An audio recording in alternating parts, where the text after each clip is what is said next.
classmate mo umiyak? Anong ginawa nyo? Anong ginawa nyo sa school, sa room? Okay lang ako.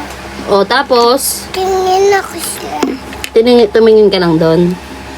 Pinagalitan ka ni teacher. Tinanong ni teacher yung name mo? Oh, what's your name daw? Sabi ni teacher. What's your name daw? Sabi ni teacher. Nabasa ako. Oh, nabasa ka tuloy. Anong pangalan mo daw?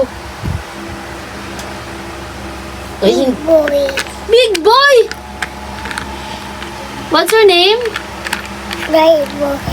J. Austin ka, diba? Ang sabi niya. Big Boy. Galing ha.